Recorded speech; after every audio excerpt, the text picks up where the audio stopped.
Have we started, Kenny? We have now, yes. Welcome everyone to Open Mic 79. Yep. Yeah. We've rearranged the room a little bit just for a change. We've been doing the same setup for so long. We felt like a change. I don't know if it works or not, or if it just confused everyone. So, good turnout again. We thought we'd bring Oscar, but he's probably going to start looking at us, so when can I go home to bed? Because normally he's asleep at our feet at this time of day. You were all given a raffle ticket for your door prize. Prize tonight is this book, which is The best book in this building. 100 of Kev's weekly cartoons that he puts up on Sunday night. I roll.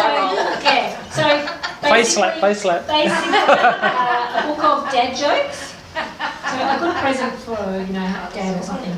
So that'll be drawn at the end of the night. You bet I'll win the blood. Yeah. Hold the people to win it. When they get Richard, sorry. Well, hang on. Next time. Sorry. All right, so for those of you who haven't been here for Open Mic Night or read, so you all have your ticket which we'll draw at the end of the night. I have lots of names here. There's a mix of poetry, memoir, essays, thoughts, all sorts of stuff. So I tend to mix it up so that we don't have, 5 poets in a row and stuff like that. We'll have a bit of music, so there's a bit of everything. If you have food or glasses of wine, please watch out for Oscar because he will try and drink it. He has had his stomach pumped before for being drunk, and I don't really want to have to take him to the vet again. Kev, are you going to time? Yep, I'll Yep. time. Yep. I'm not actually sure how many readers we have. I think 5 minutes each. So Kev will time it. At the 4.5 minute mark, Kev will do a 1 ding. Can you do a practice? And then at 5 minutes, a double ding, which means just wrap up the sentence or the paragraph. You don't freak out. We're not going to, bomb you or anything. It just means wrap up whatever wherever you are. So I'm going to start with Betty. Betty is going to read some prose.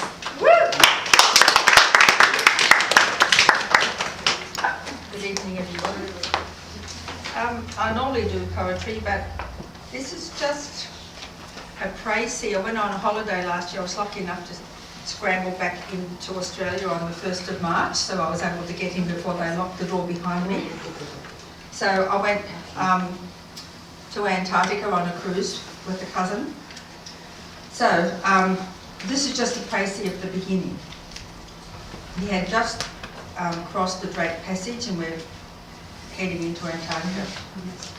We are called in our groupings for a short zodiac ride to get a closer look at some of the small icebergs, many of which have a solitary seal in residence.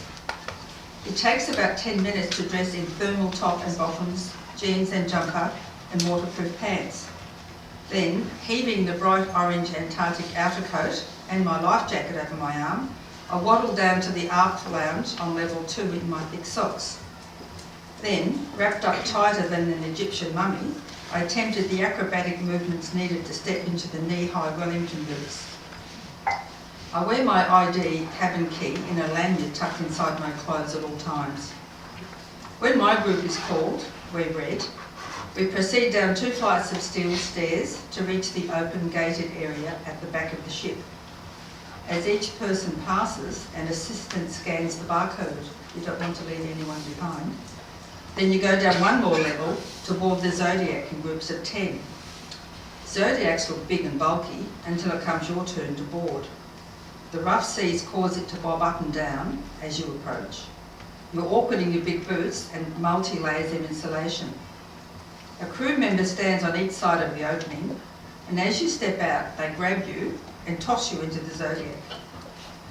You sit on the edge and slide up to perch precariously on the black rubber while reaching frantically for the rope handhold. The trip is short due to the lateness of the day, but these glimpses of passing penguins, snoozing seals, white, grey, icy mountains and glaciers are enough to whet our appetites for the wonders to come. Back on board, the procedure is reversed. We troop up the metal stairs, where we have our ID scanned again, and proceed to the boot corner. There you have to sit on a chair and insert each heel of the Wellington boot into a special heel grip, and with one tug, cumbersome boot is loosened and you're free. You take another 5 minutes to struggle out of your heavy life jacket, your big jacket, your gloves, then you pad your damp way back to your cabin to dry your feet and put on some warm socks. The next day we're at Devil Island and Telephone Bay. This morning, since we're going to walk on land, to avoid cross-contamination, each person has to walk through a shallow plastic tub of disinfectant before getting off the boat. The Zodiacs bounce across the surface of the dark water, rushing to the shore. It's a bit of a struggle to get my short legs over the rubber sides of the Zodiac to wade through the shallow water and step onto land. The black pebbles underfoot, which make up the foreshore and the entire surface of the bay, are volcanic in origin. An enormous brown hill juts up a short distance from the waterline, and penguins are standing on its craggy sides, guarding their nests. Dozens more are wandering along the shore or frolicking in rock pools nearby. A fat seal hauls itself out of the water, waddles over to a spot amongst the rocks and settles down for a snooze.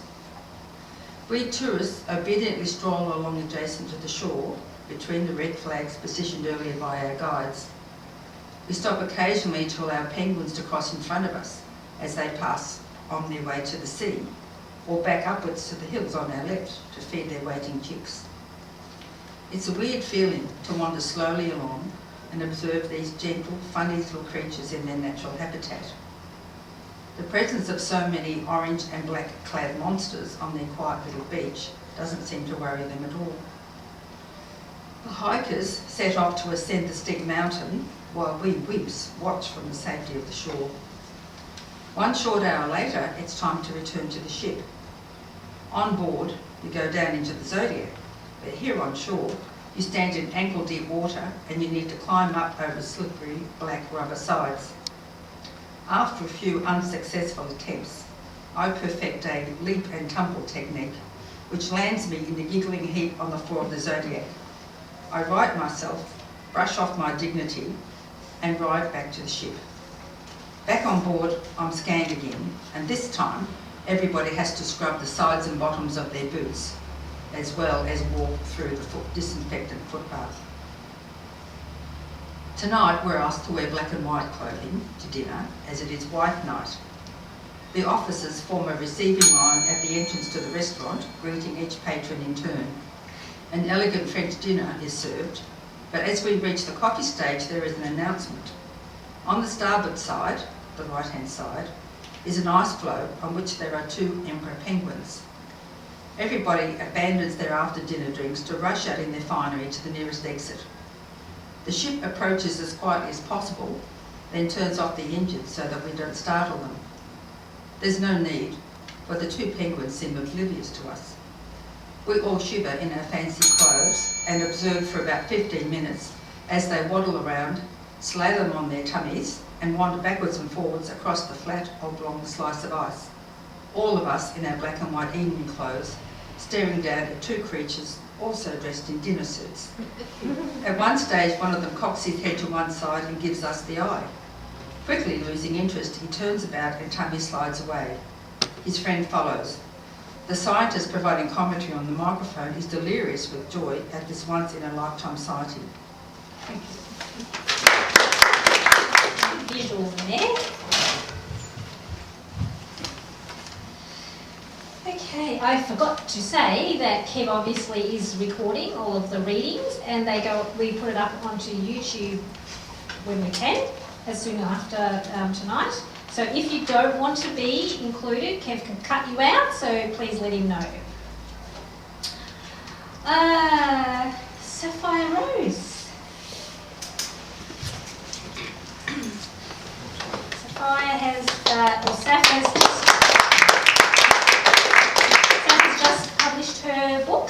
going to tell us a little bit about it. Hello everyone, my name is Sapphire Rose Fletcher. This is a very new scene for me because normally I would be singing to you all. Instead I am reciting my first book to you. I'll start with my blurb, just so you get a general idea of the context of the book.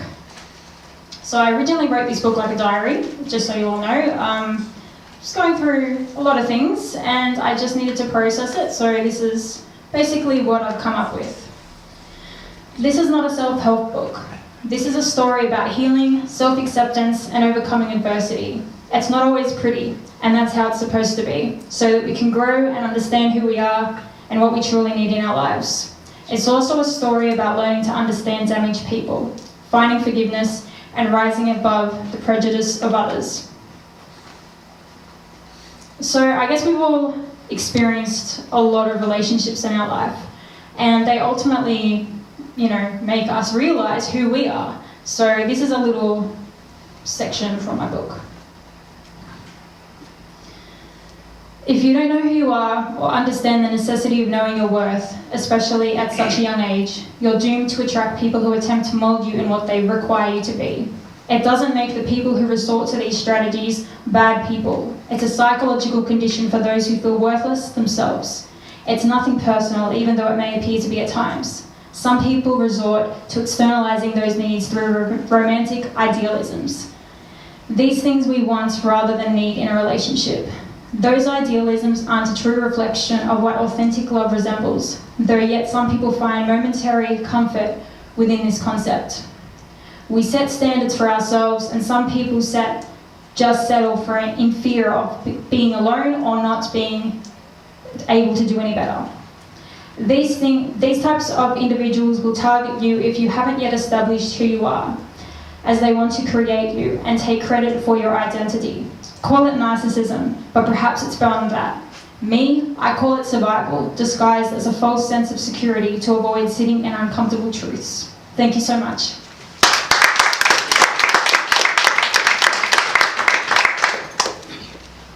So, Seth's book is called, I've gone blank on the name, If I Could Rise Above. Oh yes, maybe I can rise above. Maybe I can rise above. Sorry. And it's available at online booksellers if anyone's interested. Have you got any copies with you tonight? I don't, but it is available on Amazon. Yeah. Cool. Thank you for that. That's okay. That wasn't so scary, was it? Oh, I told well, you you'd be fine. I'm disguising a lot of the fear, but Yes. Holly. I can't do it. Holly's going to read some non-fiction called Preparation.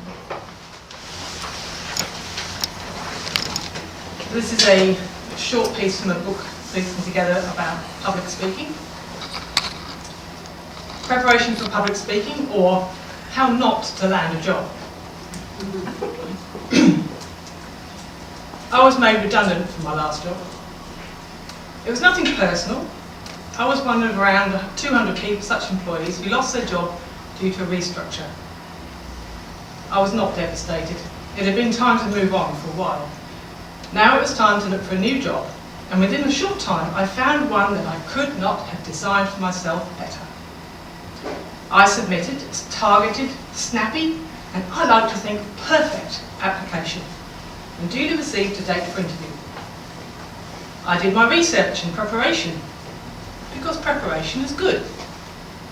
Preparation for a job interview is surely good, isn't it? I left the house early for the 9 o'clock interview to allow time to centre my thoughts and go through my copious preparation notes repeatedly. Mistake number 1. To prepare is a good thing. Preparation is essential for most things in life and for performing well in an interview. You need to know and fully understand the issue and be ready to respond. Prior to this interview, I had learned everything I could about the company, the people, its background and its future. I had read guides on interview techniques and practiced my responses to likely questions. I had a prominent mental list of my additional skills and attributes which I might mention at an appropriate juncture. I had even spent time in the local area observing how office workers dressed. I wanted to fit in. I was ready. The interview started well. Smiles all round, a small technical glitch overcome, and the questions began. I tried very hard to recall what I prepared. I listened as best I could to the questions and tried to formulate an answer, but partway through, I found that my thinking capacity switched off. Mistake number 2. My eye contact drifted away from the people I was speaking to, and when it returned, I found they looked as bored as I felt. What had happened? I knew I was at a point of no return. It is possible, if you lose the interest of interviewers, to regain their enthusiasm, but only up to a point. I knew, and they knew that I knew, that the rest was just formality, completing the list of questions. On reflection, I realised that I had over-prepared.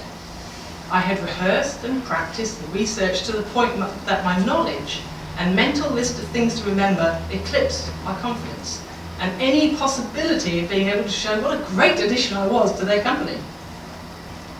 I could tell them about my experience, but my delivery, the image I projected, was of someone who lacked all confidence. I had focused on content, not the delivery. On what I knew, not how I presented it. That was my biggest mistake. I knew what the outcome would be, and I was not surprised by the rejection phone call a few days later. This is not to suggest that interviews do not need preparation. They do. Every public presentation requires preparation. The audience will be different. Your topic, the venue, possibly the context and the time allotted. The content needs to be prepared.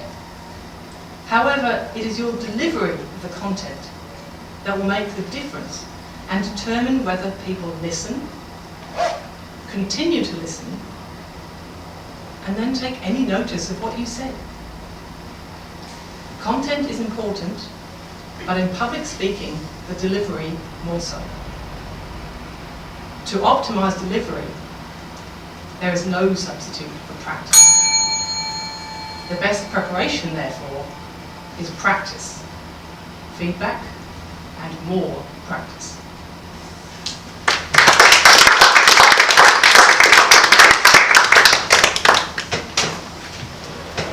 Thanks, Colin.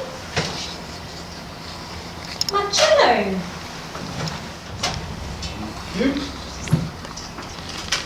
I've changed my mind 4 times to what I was going to do tonight. I was going to sing one song, then another. Then I saw something on Facebook that upset me, and I put the end of it. Then I was going to bring my wife to play some music with the accordion. That went by the wayside. So I decided to read the stories from the Pier episode 3, part of the Victoria Senior Festival Reimagined 2020, Radio Reimagined.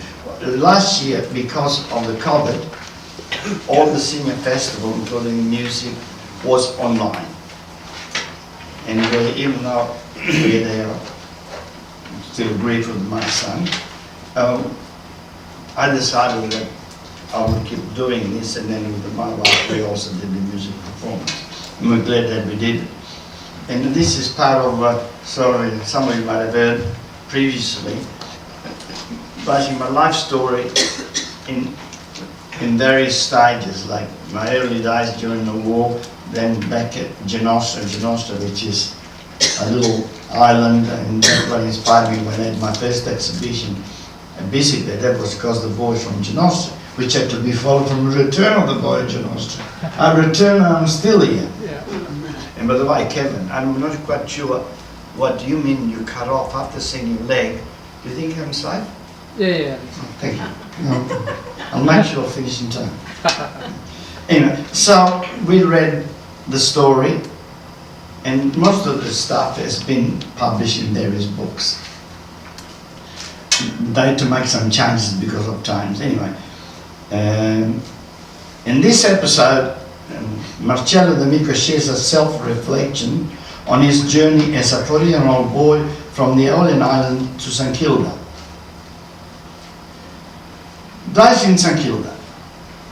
My name is Marcello D'Amico. I was born on a small island of Salina in a small town called Malfa on the 18th of November 1940.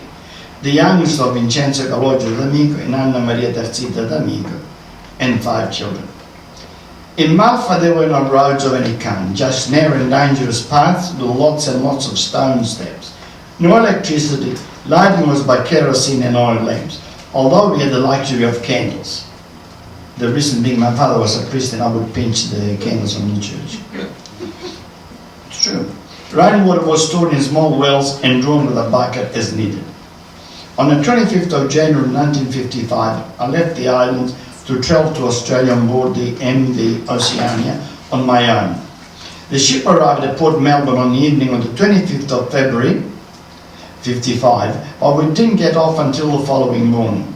All passengers eager to disembark spent most of the night on deck looking at the city lights, trying to imagine what was waiting there for them. Remember, in 1955 there weren't too many big buildings in the city. I think only the Manchester Unity.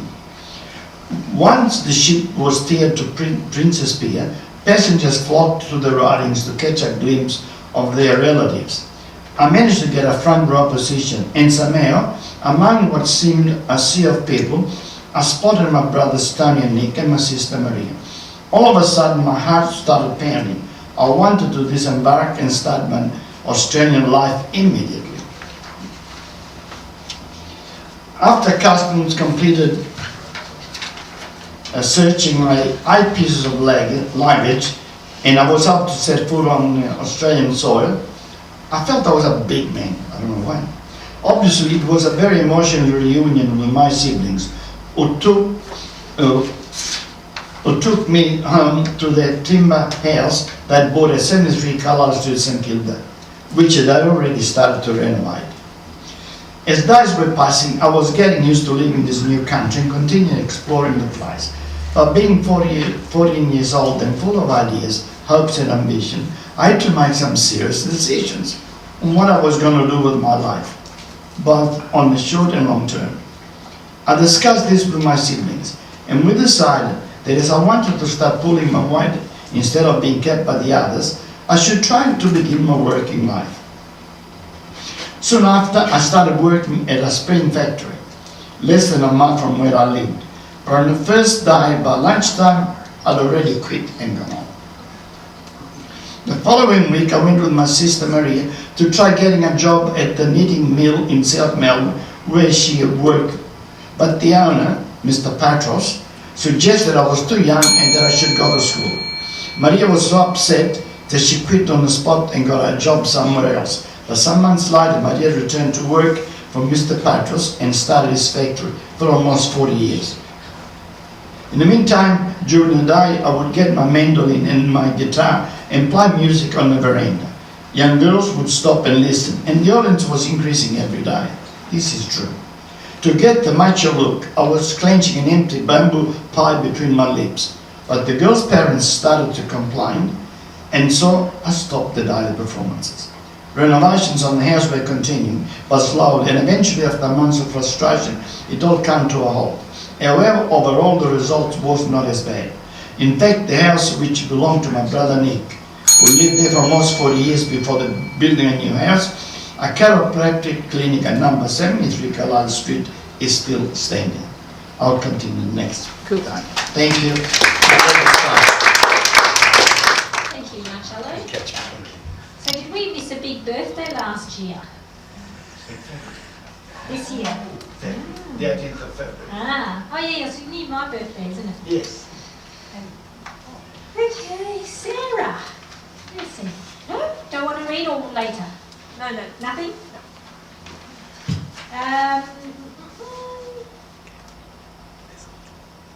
Pamela.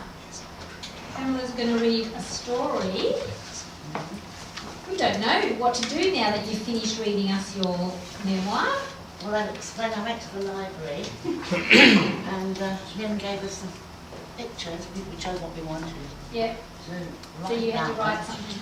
Yeah, and I came up with this fabulous idea, and the story came out of it. And if I've got time, I'll read the other small one, which is a letter I wrote from them. Okay, bring it up. Great. So Pamela's story is called Was It the Perfect Murder?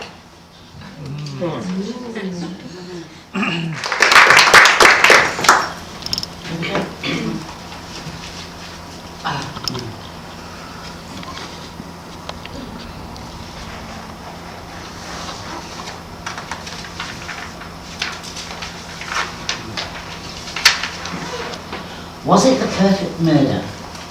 Head slumped low onto his sagging chest, he struggled to put his hands in his pockets as the memory of the nauseating smell of blood continued to fill his nostrils in the wilderness, far from the town. Why?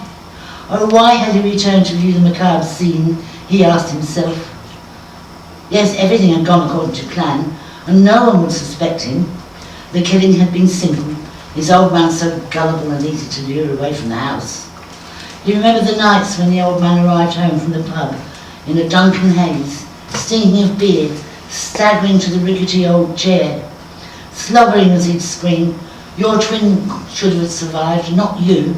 You're a rotten son." This wasn't fair, as he cooked most of their meals and tidied the house as best as he could. Working at the abattoir was horrible, leading overweight cows up the steep ramp. Funny thing is, they didn't seem to care and stampeded to get there first, totally unaware of the tragic fate awaiting them. The last straw was meeting Lucy, a lovely blonde with pointed boobs and a sensuous smile. A delicate perfume had given him relief from the foul smells in the abattoir. Oh, how he longed to woo her. But with the house such a mess and a drunken old man, it was no place to bring such a wonderful girl. Did he really want to kill him? But he could see no other way to change his life and planned it meticulously. I'm only 30 and have my whole life in front of me. The old man shouldn't have been so hard on me, Nathan muttered as he committed the wicked act and buried him in a shallow grave amongst the thistles and weeds on the moor. When the police arrived at the house a few days later, he fobbed them off with the story his old man had decided to go to America to visit his brother, who was dying of cancer, and he'd had no time to tell his pub mates. Of course the police believed him and didn't bother him again. He felt so smug his lies had been believed and already forged the old man's signature to obtain money from the bank with the excuse it was for America. No one suspected anything was amiss, and he laughed at the thought of how easy it had been to hoodwink the fat bank managers. Buying a red Ferrari with all the latest gadgets was on the agenda to woo Lucy, but something was amiss. What if someone discovered the body? He'd been in such a hurry he might have left a clue or not covered it up properly. Would a hand or a foot be sticking out? Or would our wild animals have discovered it and desecrated the grave? He didn't want to go back, but his gut feeling told him to. Gazing at the hump in the ground, surrounded with splashes of congealed dried blood, he felt an enormous sense of guilt and shame, and shaken with terror, thought he saw tall dark demons with wings and crowbars in their hands rise up from the grave to haunt him. He began to run, but knew they were chasing him. A slight tug at his shoes made him look down. In terror he realised they had attached themselves to him. He slowed his pace to a crawl, but couldn't shake them off. No, they weren't real, he told himself, but they were. They were his demons, and he knew then they would haunt him forever. His life would never be the same. There was no escape.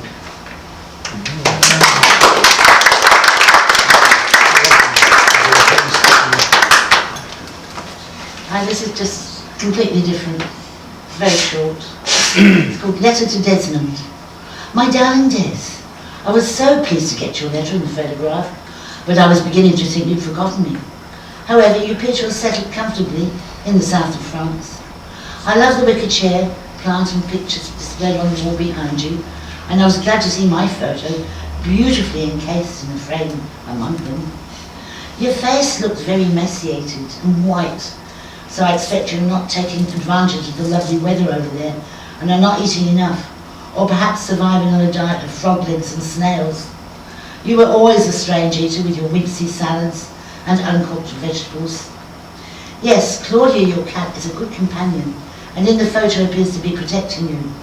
But why do you have one arm covered while the other one is bare? Did Claudia scratch you? It looks as though he's a descendant of the tiger family with all those black stripes on his face and torso. I expect he can be very vicious if provoked and has nasty long claws. But I love his cute white paws, which soften his image. He seems happy in your arms. You both appear to be purring or blowing me a kiss, although you are not looking directly at the camera. Are you sure you left me? Are you sorry you left me? Or you're trying to tell me you have moved on? Your letter was very short and precise. It's good to know you found friendship so quickly and not with another male. Good luck. Eric.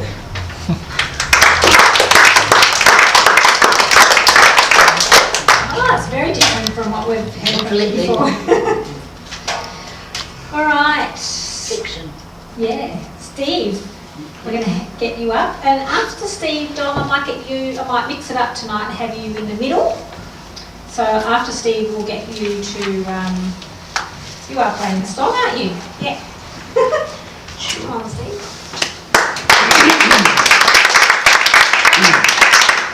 Well, today I'm going to talk about gender awareness. It was Gender Awareness Day, I think on Monday.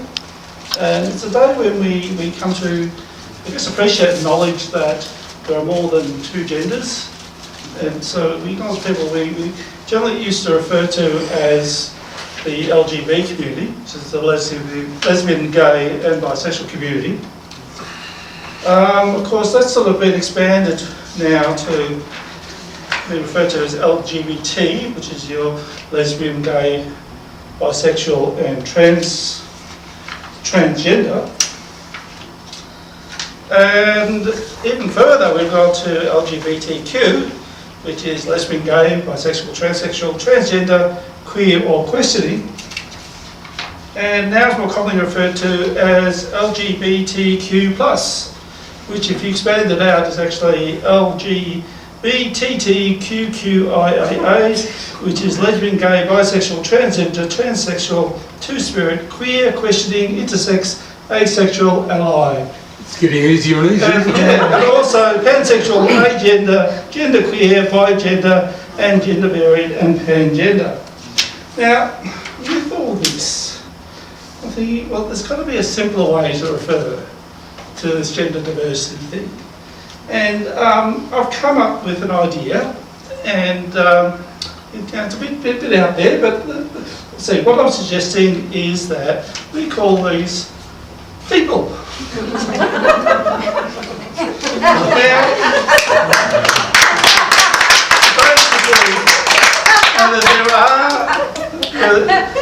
There are two types of people, basically, in that there are those who, people who are born with a PP and people who are born with a nunu. Excuse the graphic content. Of course, you can have people with both, but it's very rare. And the way I'm going to explain it is that it really doesn't matter whether you have a PP or a nunu as to how you would define your gender. Because really, what all this, and we go back to, where are we? Yeah, go back to the big list we had. What all that means is that our gender preference follows a normal distribution, right? So there's no mathematicians in the room, is there? No. Good, so I can get away with this. So if you look at people born with a PP, they can be attracted to women or attracted to men. They can identify as a male or identify as a female. And there's a whole range in between. So up here, you'll probably have your alpha male, which is your, identifies as male, is attracted to women. Over here, you identify as a female, people more likely to be transgender, but don't have to be to identify as a female. And over here, you'd have your gays. is being identified as a male and attracted to a male. And the same thing goes for the people with noo-noos. So you can be born with a noo, you can identify as a male and be attracted to men, or identify as a female and be attracted to women. But it's most probable that you will be identified as female and be attracted to men. It's more common. So I guess what all this is saying is that we just have to accept that everyone is different in a special way. And if someone who looks like a woman rushes into the men's toilet, she's not trying to sneak a peek at your peeping. She's more likely just wants to pee herself. And if someone who looks like a man appears in the women's toilet, there's a 99.9% chance that they just need to do their business as well. And if you're confused about whether to refer to someone as he, she, or him, or her, firstly, it doesn't matter. But if you're confused, just ask. And most will point you in the right direction. So I guess what I'd like to say is that we're all a bit queer in different ways, but we're all people. It doesn't matter what we look like, who we are attracted to, or what toilets we use. We are all equal. We are all people. So, people is for people of equal or opposite persuasion, lusting for equality. Thank you.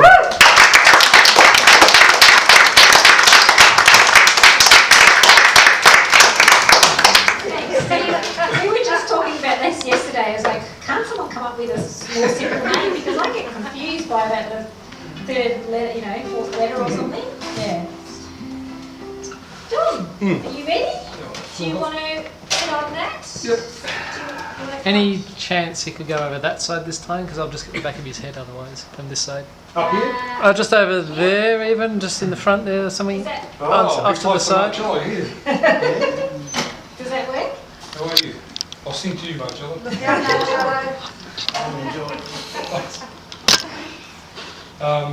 This song is called Belfast Mill. I think the Furies, was it the Furies? Played it probably a long time ago.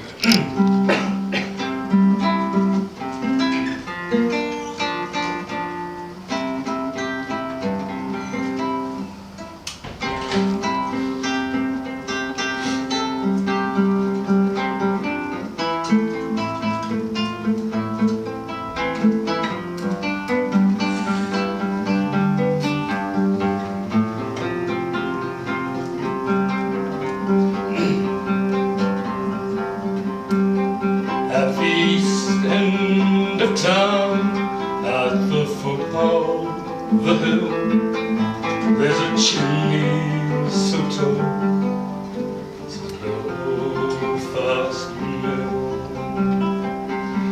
But there's no smoke at all coming out of the stack, for the mill has closed down.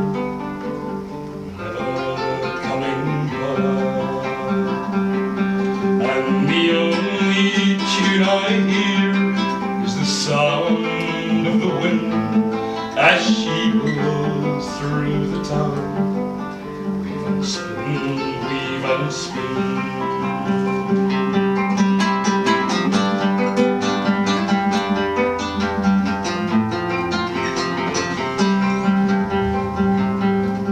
There's no children playing in the dark, narrow street. The mill has closed down. It's so quiet I can't sleep.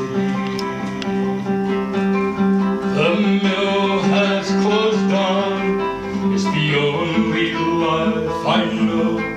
Tell me where will I go? Tell me where will I go?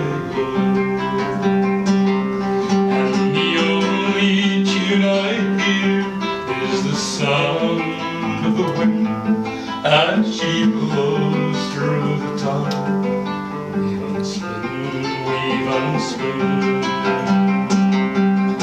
I'm too old to work, I'm too young to die.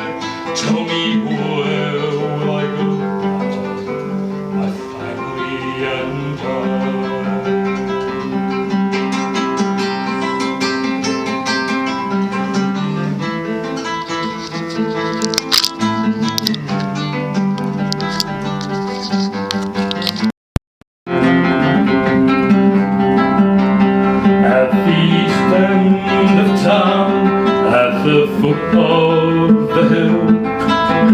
chimney so toast, the old fast mill.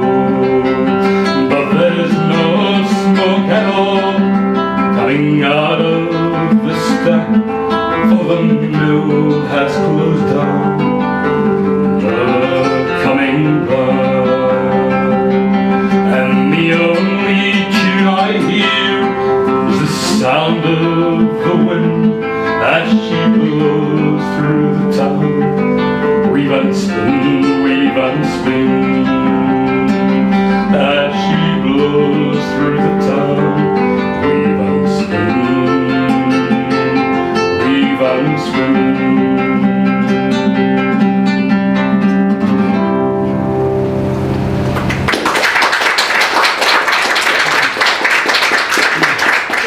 Campfire out. So,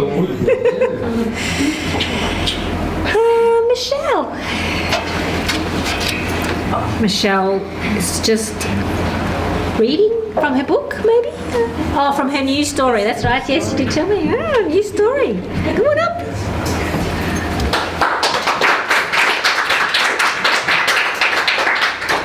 Thank you. I'm Michelle.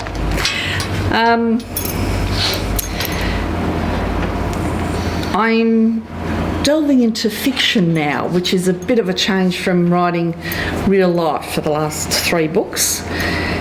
And back in November last year, I was just going to sleep, and all of a sudden I got this download and I had to get up and start writing. So this is it. And this is what I'm going to be working on at our writers' retreat in about 6 weeks' time. I think it's about 6. Less than that. Yes, less than that. Woo. And the working title is Everything and Nothing, but I'm not quite sure on that yet. So here we go. He touched her cheek and whispered softly, "Don't leave me," as tears gently rolled down his face, and then she was gone. It had been a long, difficult battle that was now over. Silence fell upon the room as he just stood there, staring into space, watching the lifeless body before him. Exhaustion etched on his face as he realised that it was finally over. He was now free to return to normal life. But what life? He had no idea. His normal life changed 3 years ago when, sitting opposite the doctor, those words came flowing from the doctor's lips. It's cancer, and we have very limited options, but we will do the best we can to extend Tiffany's life as long as possible. It had been a long, challenging 3 years for them both, with all the surgeries to remove the cancer, the weeks of radiation that ran into months, and the experimental trial drugs that caused too many side effects. During this time, Michael became Tiffany's advocate and support, attending every appointment to ensure she was provided the best care and to be that shoulder to cry on when it became all too much. As the cancer journey progressed, Michael and Tiffany grew closer, becoming the dynamic duo facing the cancer challenge head-on. Michael and Tiffany had met in their early 20s through mutual friends, and although there was no instant spark, they became friends quickly and started seeing each other on a regular basis. You could call it dating. Michael watched the nurse and doctor enter the room. They walked over to Tiffany's body, checked her pulse, and pronounced her dead. They glanced up at the clock and wrote the time on their piece of paper, the medical certificate of the death form. Michael felt the room suddenly become cold, and for a split second he felt a strange chill run down his body. The hair stood up on his arms, but thought nothing of it. Shock, maybe. Michael walked slowly out of the room, not really wanting to leave Tiffany, but he knew that he couldn't stay there either, as he had to go home and make phone calls, contacting their children, friends and family. He also had to call into the neighbours to collect their dog Buster.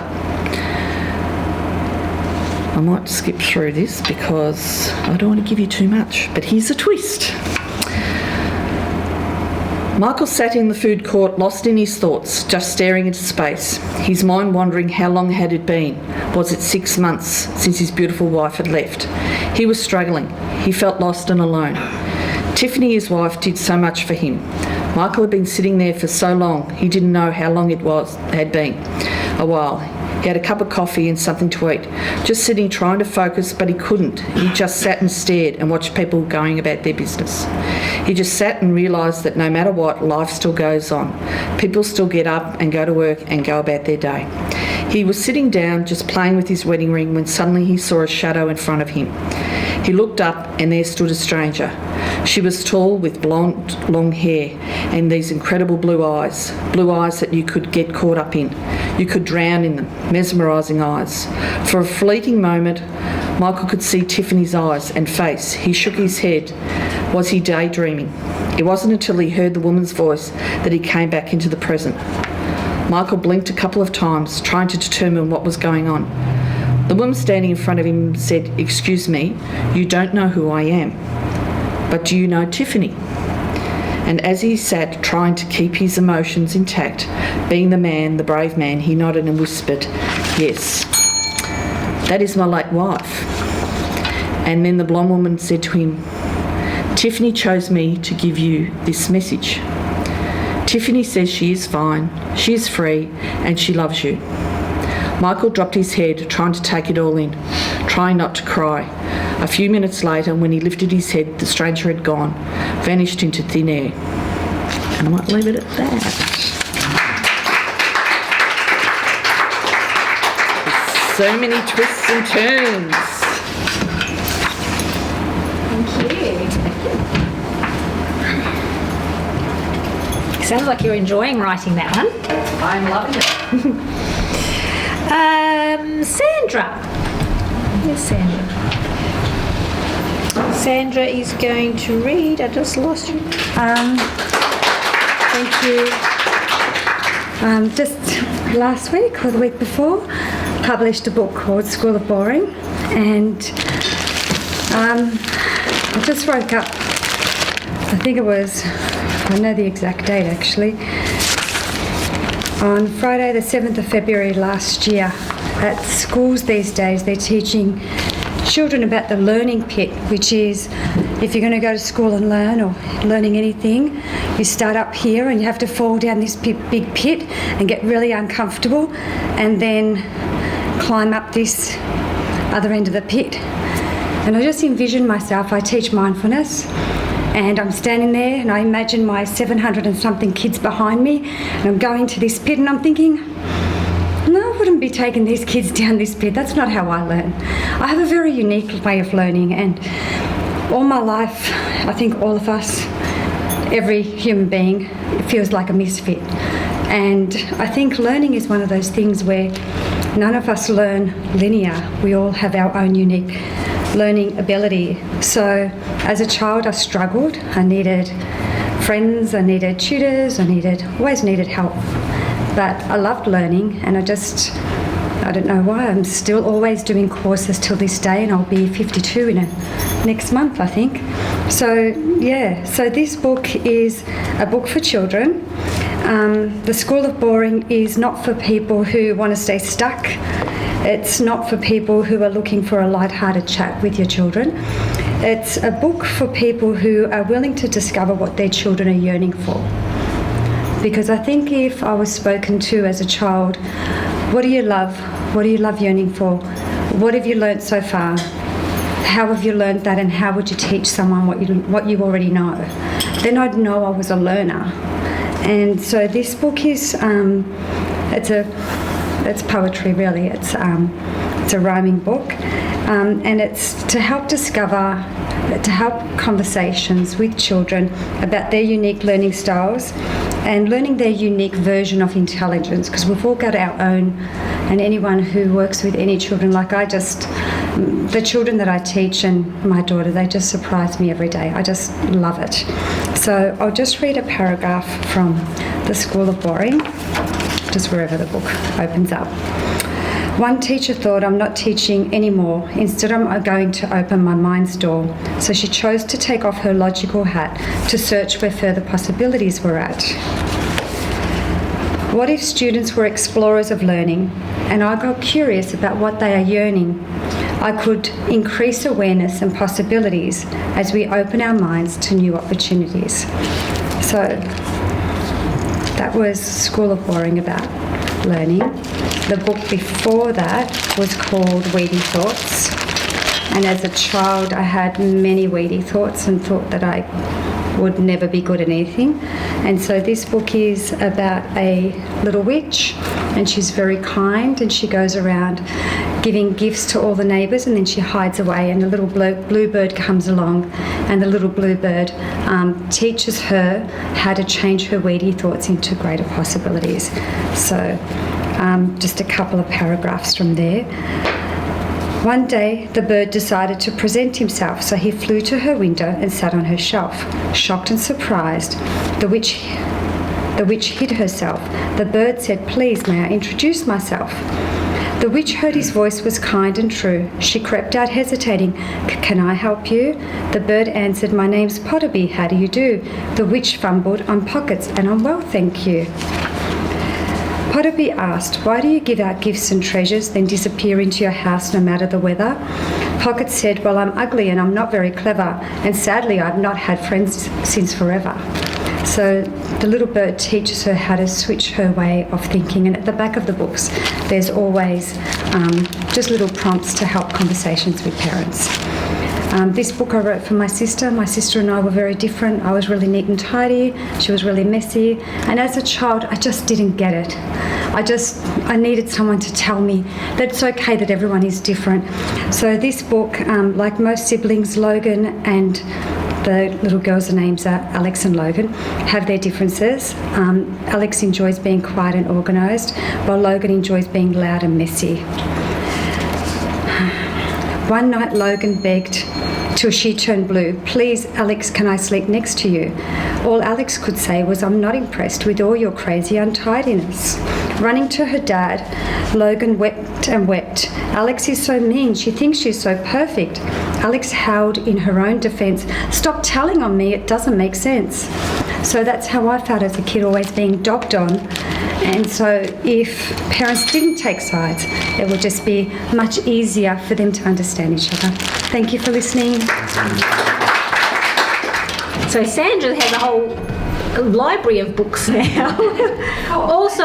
also all for sale on. Are they up on your website? They are all up on Yes.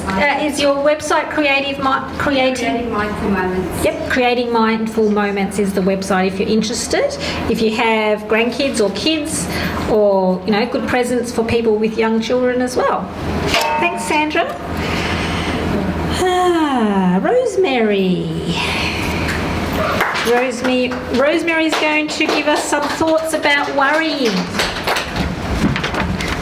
Unlike what Holly has said about practicing and preparing, I haven't, so bear with me. Last week actually, a friend of mine, Chris, a really old friend of mine, posed a question on Facebook. And it got me thinking just a little bit about Chris. She's one of my very good friend.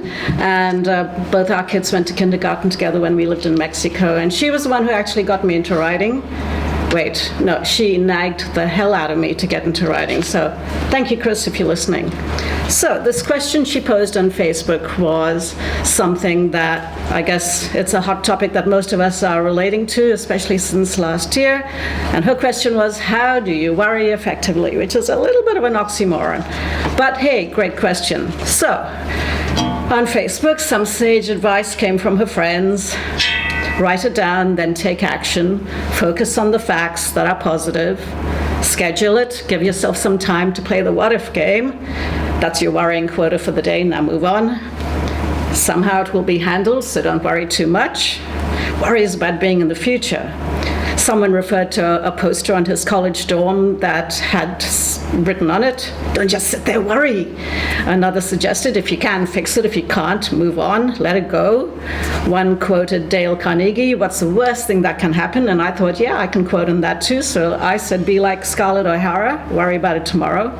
I think even Orphan Annie sang about it, like tomorrow, I'll worry tomorrow, something like that. A lot mentioned prayer and meditation would help. Change your thoughts into positives and meditation. Find a healthy outlet. Talk, meditate, pray, list. Meditate every morning. Pray and inwardly talk about your worries. And worrying is like praying for something bad to happen. So I thought, well, I can get on the prayer bandwagon too, and I came about my very own version of the Serenity Prayer. God grant me the serenity to accept the things I cannot change, courage to change the things I can, and wisdom to know the difference. And if I can't do that, God give me the serenity to just worry just one day at a time, for one moment at a time, for over a 24-hour period, and repeat it ad infinitum, mulling over potential catastrophic circumstances that I don't as yet exist, but could damn it, unless I worry it away. Where was I? God grant me the serenity to accept hardships and disasters, real or otherwise, as a pathway to peaceful, thoughtful contemplation of what I could have turned out better if I got the damn thing right in the first place, or what could go wrong if I totally didn't get it right. OMG. Whew. God grant me the serenity to just accept the fact that someone's got to do the worrying around here. Amen.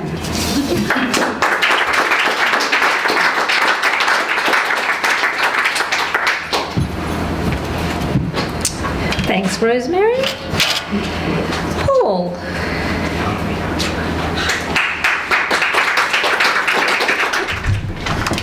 Tall.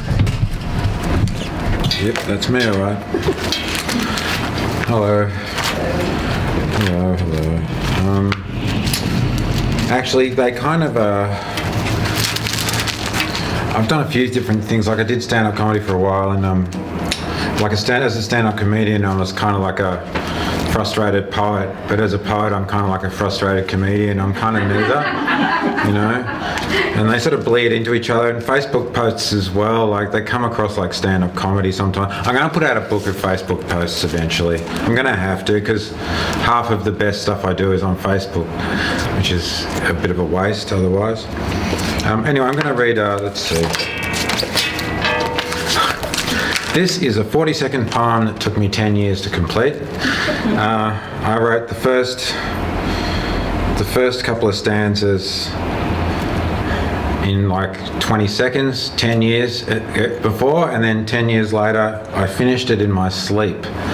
Got out of bed and wrote it down, and then the next morning it matched up perfectly. How's that?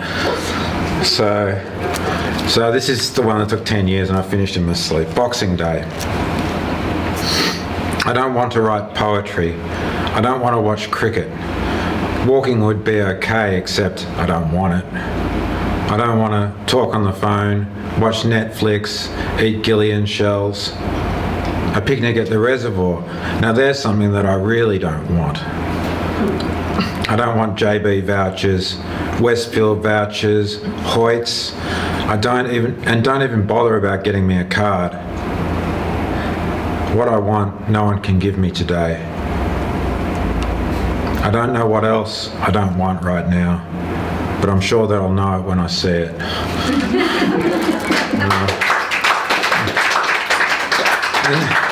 On the topic of Christmas, I wrote this on Facebook around Christmas time. My housemates and I wanted to do something together on Christmas Day, but we couldn't agree on what.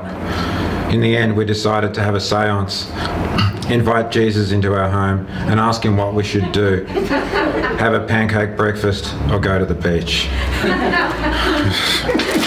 That's what I mean. Like, it starts going into deadpan comedy sometimes.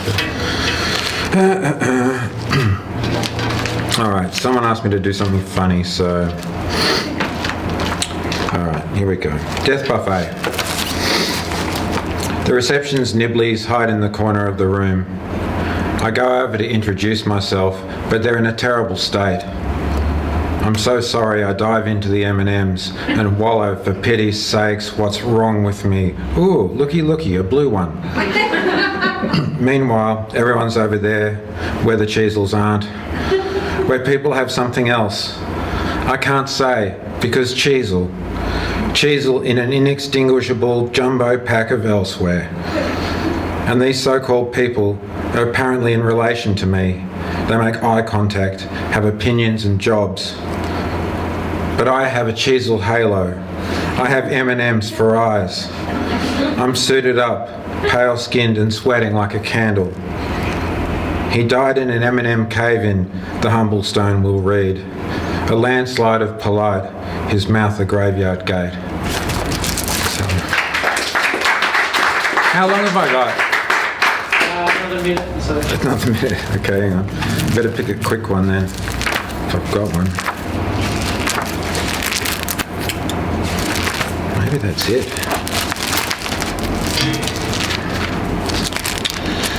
All right. I may as well read this one. My feelings go forth. They travel on the bus next to a young woman who's quietly crying. They're in the driver's seat beside myself when the SUV cuts me off. Sometimes they take flight with the pigeons. I bumped into my feelings in a Centrelink queue once, not that we spoke at all. They travel in time too. Why, just the other day, they stood and watched as Jesus died upon the cross. Thank you.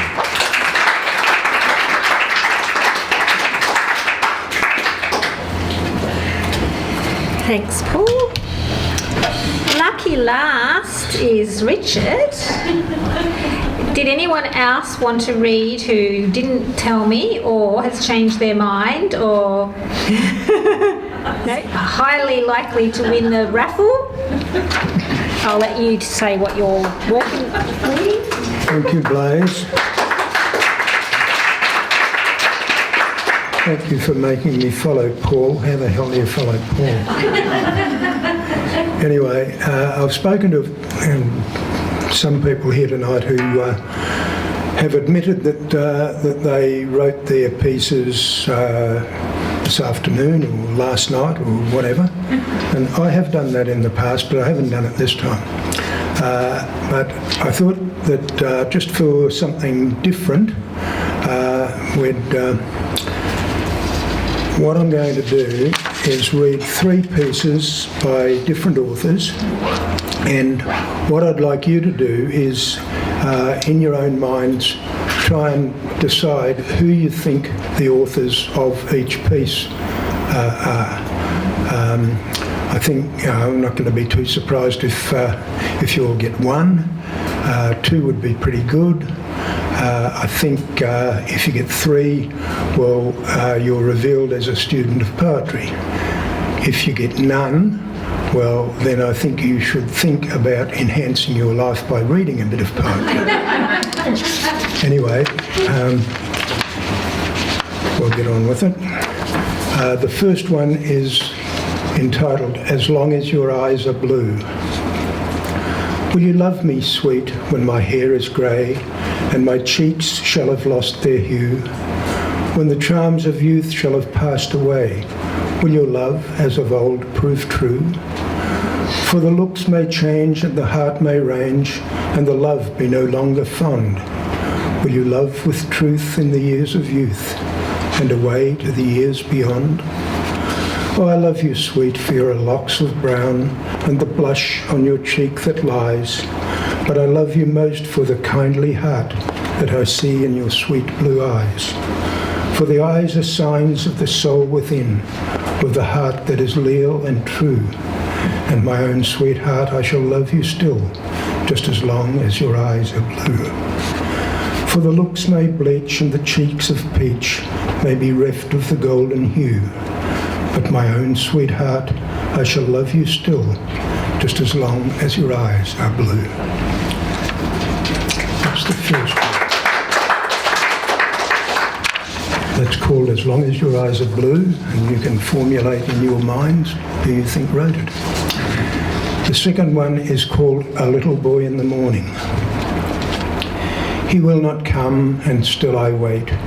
He whistles at another gate where angels listen. Ah, I know he will not come. Yet if I go, how shall I know he did not pass barefooted in the flowery grass? The moon leans on one silver horn above the silhouettes of morn, and from their nest sills finches whistle or stooping pluck the downy thistle. How is the morn so gay and fair without his whistling in its air? The world is calling, I must go. How shall I know he did not pass barefooted in the shining grass?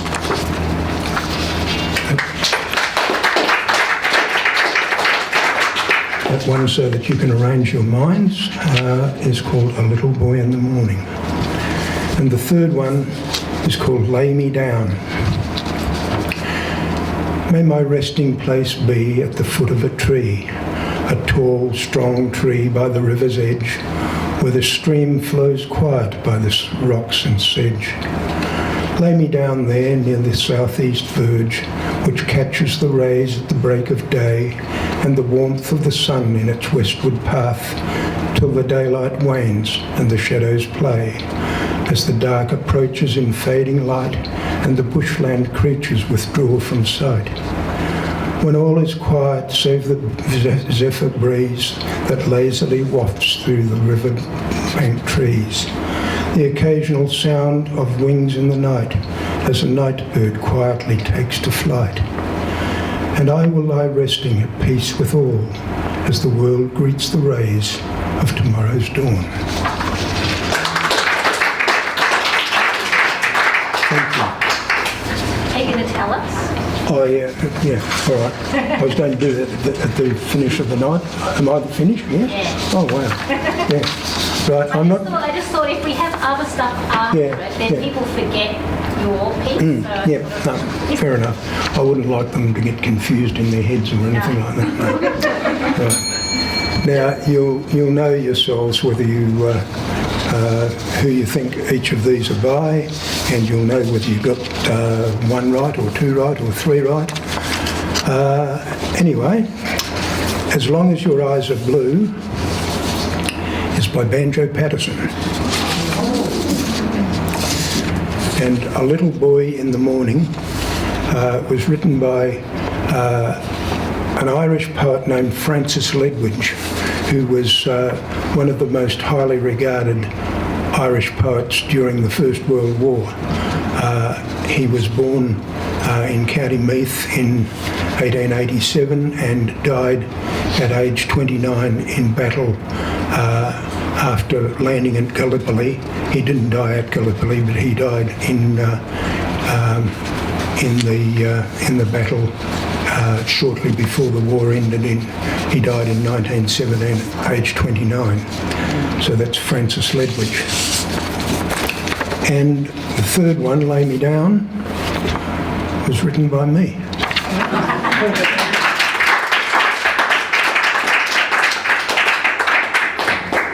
That was the trick question, wasn't it? Thank you. It's actually good to hear different styles. I didn't have a clue of any of them. So I need to brush up on my classic poetry, don't I? Hands up anyone who got three.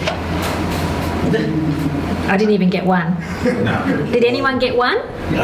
I guess this was purely guess. Okay, so that's all of the readers for tonight. We're going to draw the raffle if you want to dig out your tickets. Now, for those of you who heard me say the comment about sitting next to Richard, if you haven't been here, there was a run of month after month. Anyone sitting next to Richard would win. I'm just moving. Okay. Blue 003. I'm next to him. Who's number 3? I know. You got it. Yeah. Okay. That was next to you. You are next to him.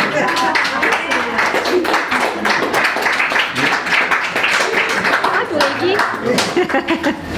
I love this actually.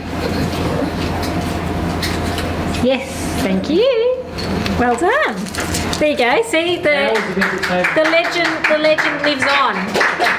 So next month you have to sit next to Richard if you want the prize. Okay, so thank you all for coming tonight. As usual, next month will be the third Wednesday of the month. I have no idea what the date is, but we'll remind people beforehand. I think it will be just before our retreat. So we are going to Kinglake. There's a group of us going to retreat in Kinglake.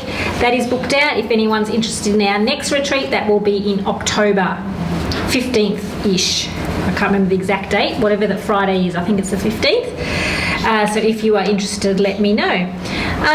please hang around and have some supper, and thank you for coming. Thanks.